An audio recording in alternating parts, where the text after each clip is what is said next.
Ang programang ito ay rated SPG. Striktong patnubay at gabay ng magulang ang kailangan. Maaaring may masiselang tema, lengguwahe, karahasan, sexual, horror o droga na hindi angkop sa...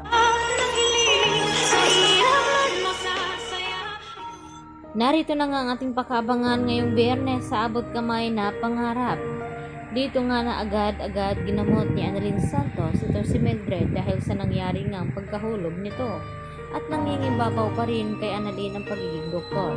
At habang inaasikaso ni Annalyn itong si Mildred ay talagang hindi naman makapaniwala at humanga itong si Lynette sa kanyang anak dahil first time daw niyang nakita ang kanyang anak na nag-perform sa kanyang harapan na tinutulungan pa rin ang kahit na sino, kahit masama man ito o hindi.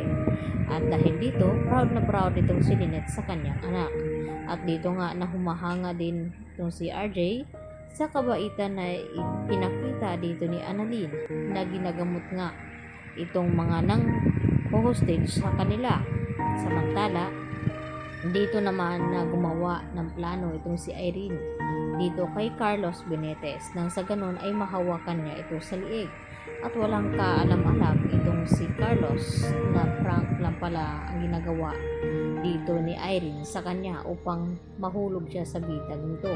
At habang abala naman si Carlos na naghahanda ng pagkain dito ni Irene ay dito naman nag-ring ang cellphone nito at tamang-tama dahil iniwan nga ni Carlos sa ibabaw ng lamesa ang kanyang cellphone kaya agad na sinagot dito ni Irene ang tawag ni Chang Susan upang ipaalam na kinakailangang magtungo itong si Carlos dito sa City Jail dahil may nangyayari nga kay Lynette dahil na-hostage nga ito.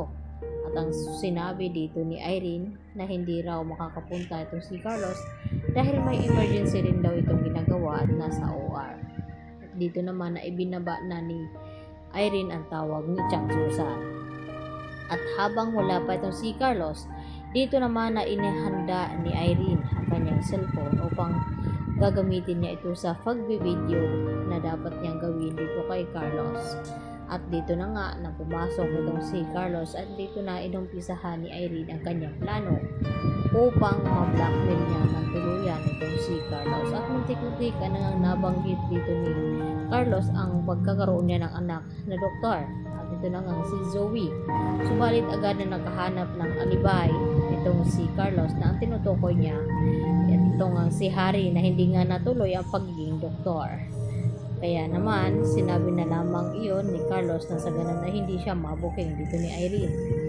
Samantala dito naman sa Apex, dito naman na tila nag-aalala at naalarma na nga itong si Giselle dahil sa hindi pa raw tapos itong operasyon ni Carla. At nangangailangan pa nga ito ng blood dahil kinulang nga ito. At dito naman na sinabi ni Giselle sa kanila ni Eric na kung ano man ang mangyari kina RJ at Lynette at Annalyn ay kasalanan niya ang lahat ng iyon dahil sa ginawa nito na naoperahan na ngayon itong si Carla.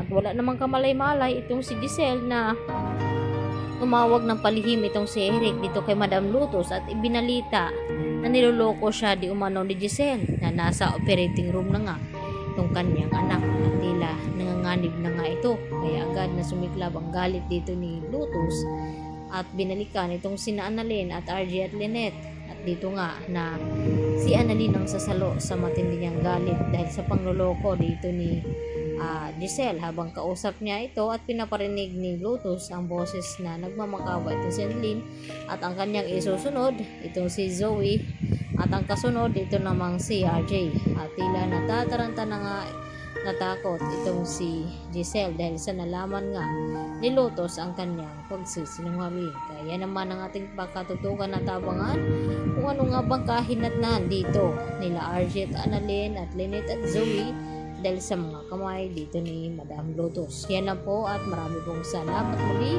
sa inyong panonood.